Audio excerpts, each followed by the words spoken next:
Estimativa da demanda hídrica das culturas agrícolas irrigadas no Distrito Federal. Meu nome é André Araújo Menezes da Silva, sou graduando de Agronomia pela Universidade de Brasília e fui orientado pela professora doutora Marina Rolim Bilitinel.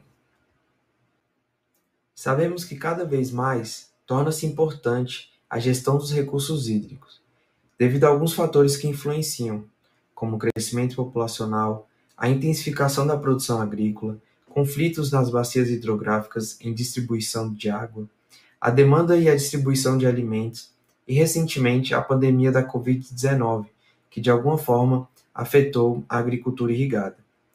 Para isso, precisamos de programas como a Rota da Fruticultura, que visa impulsionar a produção agrícola e fomentar o mercado.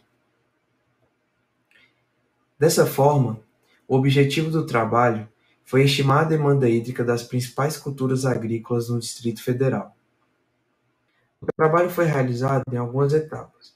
A primeira etapa foi o levantamento de dados em bibliografia e dados técnicos de alguns órgãos, como Ceasa, Adasa e Emater.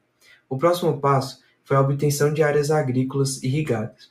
Depois, os dados foram tabulados e calculados e feito um cruzamento dessas informações.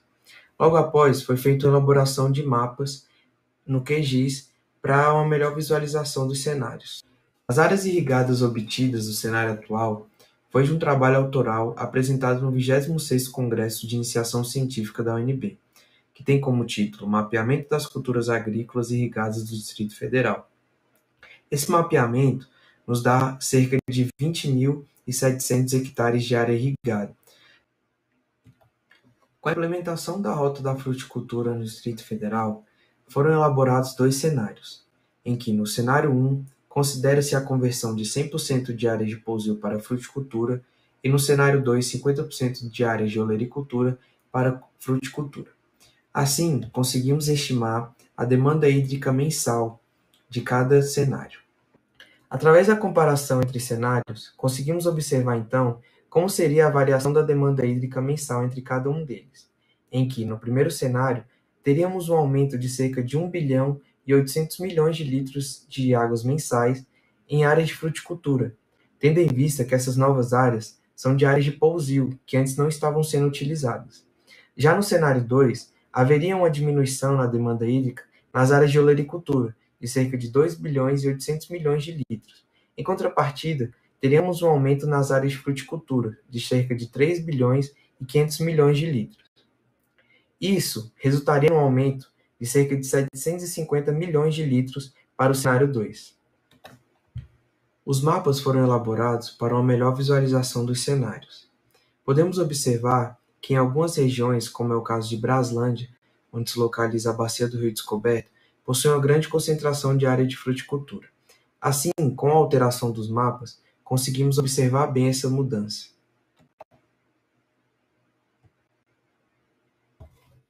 Com a análise dos dados econômicos e de produtividade, podemos observar que no cenário 1, o custo de produção aumentaria cerca de 51%.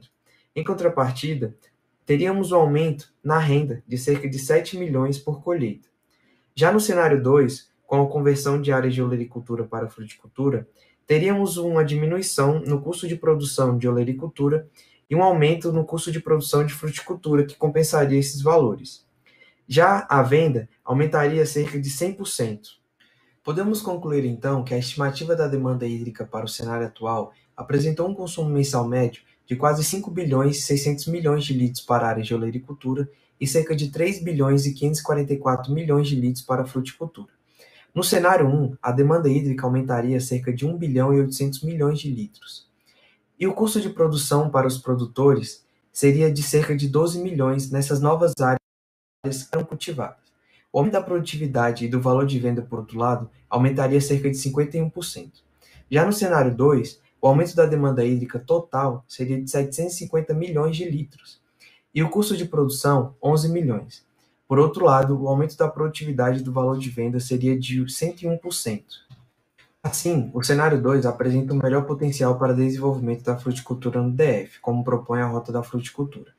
Devemos lembrar que toda avaliação econômica é uma estimativa primária, pois não está sendo levada em consideração toda a estrutura e equipamentos já existentes nas áreas irrigadas. Obrigado.